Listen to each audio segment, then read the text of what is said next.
Hi, welcome back, or welcome if you're new. I am Barbara Lowe. I'm a painter in Toulouse, France, and I like to make vlogs. I'm going to go back to my trusty oils. This is my palette.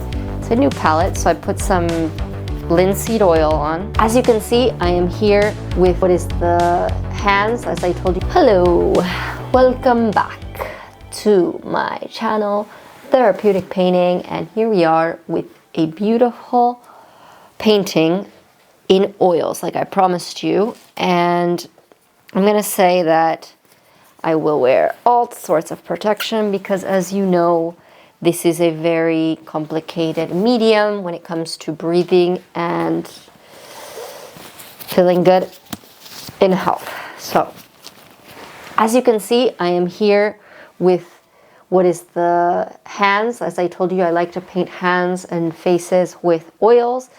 And I'm going to continue now on to another part of the painting that is very dear, which is cloths. I really think cloths should be looked into the great masters, right? The great masters showed us how to paint cloths the best, and that is through layers of texture, okay? And like I said, all of this is going to be very useful when it comes to other mediums, acrylics maybe.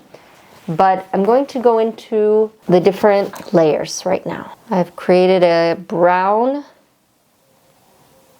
a nice brown. It is a green cloth, I believe, at least. I'm going to create some white to give some space.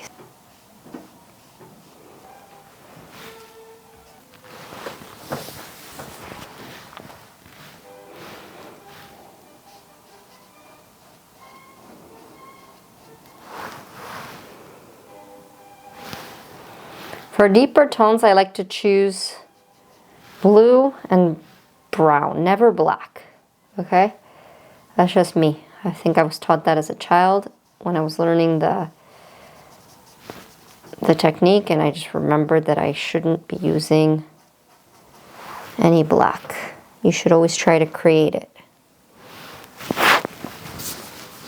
It's a little messy. I'm going to begin to construct everything again. The difference between watercolor and oils is definitely the amount of time you should be spending on different things like realism, because it's not a plein air painting, even though it looks like it's in plein air. It's definitely a little bit more complex than that. So I'm going to give that the benefit of the doubt when constructing, okay?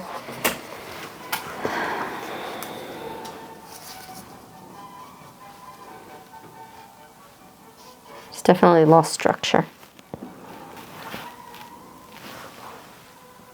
I'm going to put some better greens on my palette. I haven't shown you my palette.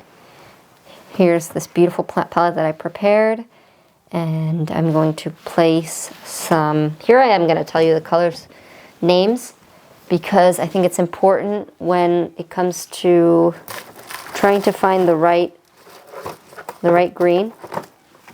I like this one. Okay, it's called Viridian, and this is the Les Francs Bourgeois. Very nice brand.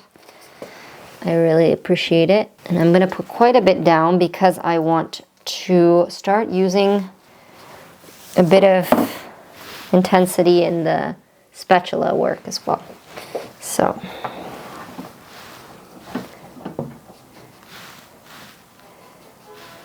many years ago, I didn't think that I would be doing tutorials. I mean, many years ago when I started learning this, there was no YouTube. And I could have never imagined that I would be here today using everything the good people taught me so that others could learn. So I'm very happy to do this. I'm using linseed oil so that the paint will be flush and move.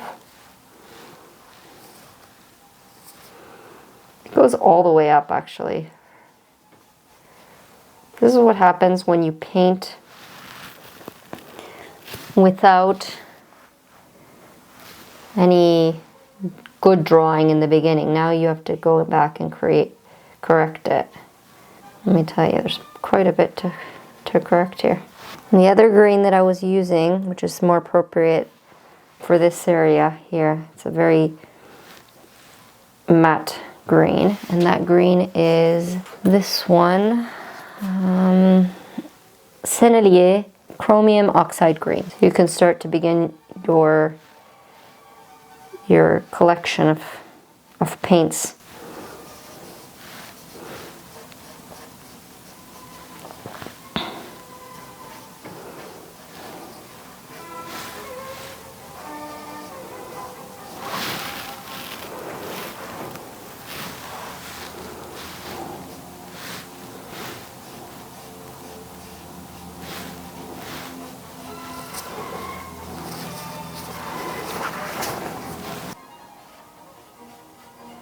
I'm going to respect some of the decisions here that I've made from the initial drawing rather. So it's not exactly like the photo. She's leaning her head in a little bit more, but I like it because in mine, she's letting her daughter do the work, whereas here she's doing the work for her daughter.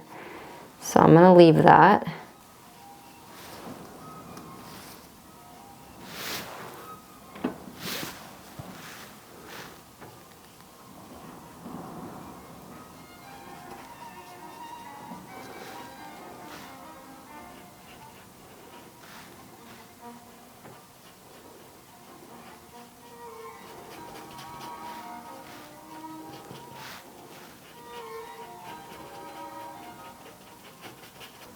Okay, I want to share with you this new blue that I'm doing. I'm going to put some light on this.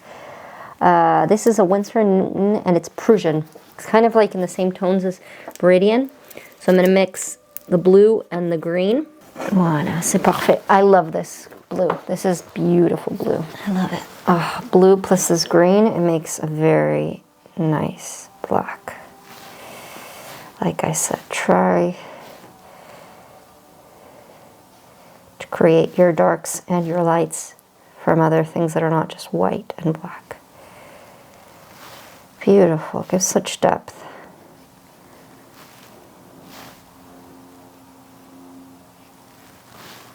I'm in love with it. And I put it everywhere I see it, huh?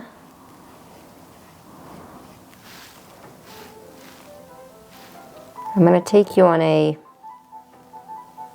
tour to one of the museums that is open after like 8 years. It's called this, and it's going to be beautiful.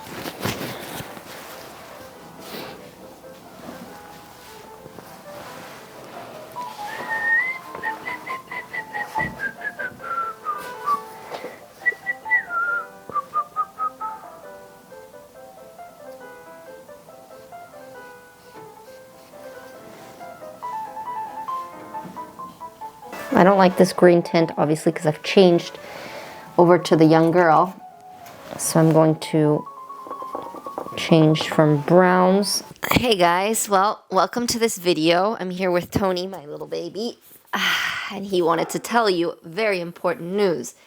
He says that this is a break for our sponsor, and that sponsor is us and our paintings. As you can see, we have many paintings that you guys can choose on all of the beautiful objects, and you can go to my Etsy and, you know, take your pick. If you don't see something you like, just write me, and I will put it on any object you like for the holidays, for birthdays, for weddings, and I hope to make something special out of your gifts, So enjoy, and let's go back to the video. I'm going on with straight oil, which I love to see this in classical works. It's very nice to see the texture of the oil. And I'm going on with white, off-white, cream color, as you can see. And it's just very nice to do, I'm not gonna lie. Color straight out of the bottle. So I'm at the point where my painting is definitely getting very, very difficult due to problems of not drawing it out well in the initial process. But I do that because when I am painting freehand, instead of calculating the distances between, you know, a certain ruffle and another, or the person and the water, I like to be more, like I said, free-handed. And unfortunately that leaves me with very bad drawing, which I later have to make up for. But I'd rather have to correct it than spend time like with anatomical drawing, which makes me very bored. So that is obviously something that I don't wish upon anyone. I just hope that you do what makes you feel better. So right now, what I'm going to do is I'm going to start drawing. I'm going to do what I should have done before, so that when I get to the point of having to correct, I know exactly what I'm doing because I've spent hours drawing it later. So that means I get to keep my, how do you say, like draw my free-handed drawing that I like, but then I have to correct. I don't know if this makes sense, but we'll see if by drawing it out I can get to a point where I feel better. All right, let's go.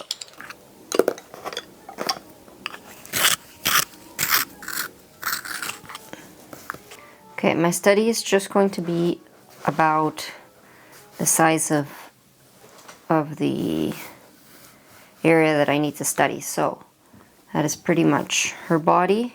I think I've already done this too. It's okay. And her skirt, which is green.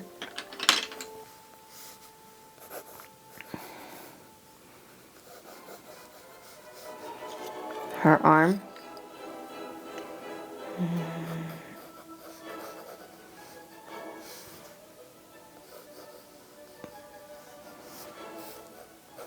I'm also freehanding this, but it will be a better study of everything.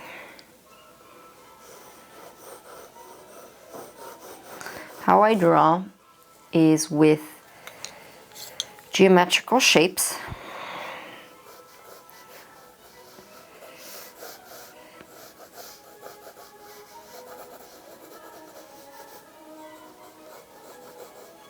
First, and then I start to define the drawing better.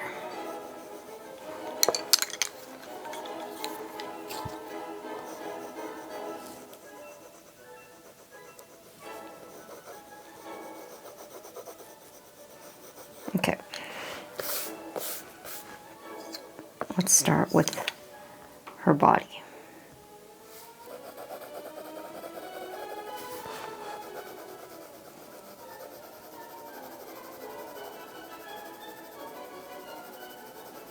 These are my Faber-Castell colored pencils that I've had since I was 8 years old. And the paper is just normal drawing paper.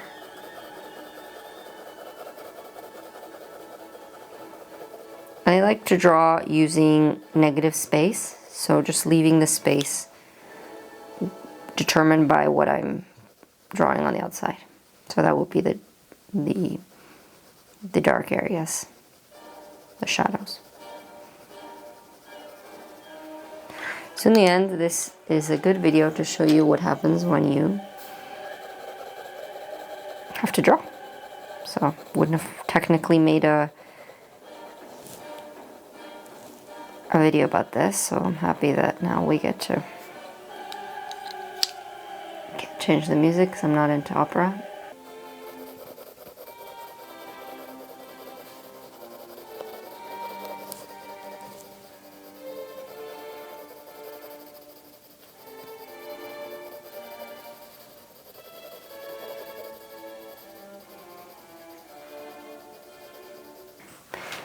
So I was thinking while I was drawing off camera that you guys will be privy to a class that is more specific, okay? We're gonna do a class about painting fabric. How do you feel about that?